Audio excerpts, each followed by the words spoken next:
এই অবস্থান মঞ্চের কাজ, এই অবস্থান মঞ্চের আগামী ধাপ, এই সপ্তাহ আমাদের চলবে।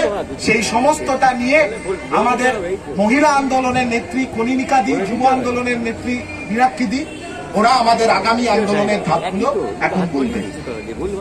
আচ্ছা, আপনারা সবাই এতক্ষণ ধরে শুনলেন দেবাঞ্জন যা বলল, ও এসএফআই এর রাজ্যের সেক্রেটারি। আমরা এসএফআই ডিওয়াইএফআই এইডওয়া আমরা যারা প্রথম দিন থেকে লড়াই আন্দোলনে ছিলাম এবং আজও আছি, 35 ঘন্টা অতিক্রান্ত হয়েছে এবং আজকে দায়িত্ব নিয়ে যে সেমিনার রুম ভাঙার কাজ করে তথ্য প্রমাণ লোপাট করার চেষ্টা করছিল তাকে আমরা রুখেছি। আর এই রোখার জন্যই আমরা রাস্তায় আছি, আর এই রুখে দেওয়ার জন্যই আমরা লড়াই আন্দোলন করি। বেশি কথা বলতে চাইছি না। দেবাঞ্জন বলেছে, মীনাক্ষীও বলবে। শুধু আমরা একটা কথা বলতে চাইছি যে আমরা যখন সারা দিন ধরে এই লড়াইয়ে আন্দোলনে আছি, রাত্রেও আছি, কেউ কেউ আমাদের কাছে এসে বিভিন্ন জায়গায় এসে বলছেন মৃত্যু নিয়ে নোংরা রাজনীতি করবেন না। আমরা বলতে চাই যে যারা এই মৃত্যুর ঘটনা ঘটালো, বাংলার নিজের মেয়ের নাকি শাসন, আর বাংলার নিজের মেয়ের কোনো নিরাপত্তা নেই কোনো জায়গায়। আজকে আরজি করে নেই, রানাঘাটে নেই, গেদেতে নেই, হাসখালিতে নেই, জলপাইগুড়িতে নেই, রাজগঞ্জে নেই, কোচবিহারে নেই, দিনহাটায় নেই, কলকাতায় নেই।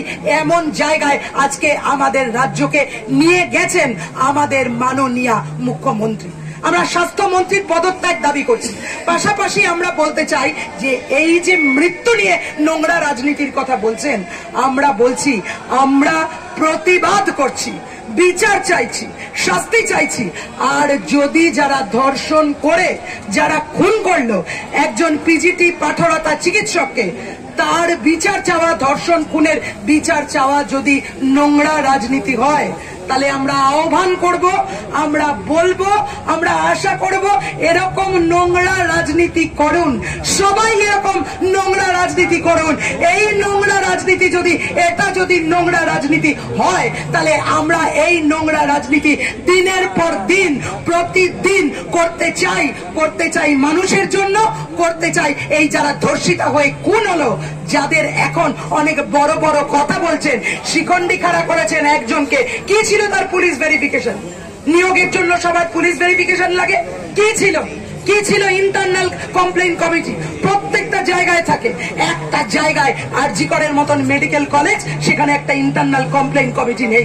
কেমন করে তারপরেও কর্তৃপক্ষ, কলেজ প্রিন্সিপাল তিনি বলতে পারলেন যে রাতের সেমিনার হলে কি করছিল উনি জানেন না?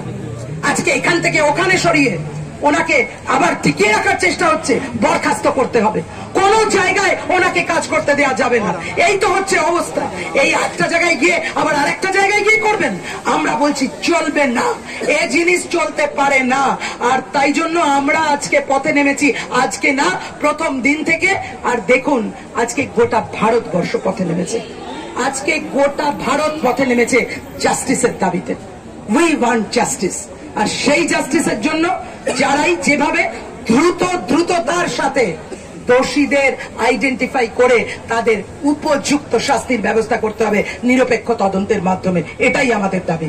এই দাবি নিয়ে আমাদের লড়াই চলবে। আমরা রাস্তায় আছি, এই দাবি নিয়ে আমরা লড়াই করব। আপনারা দেখছেন আওয়াজ, রোজকারের হক কথা। ফর মোর আপডেটস অ্যাবাউট আওয়াজ, please subscribe our YouTube channel.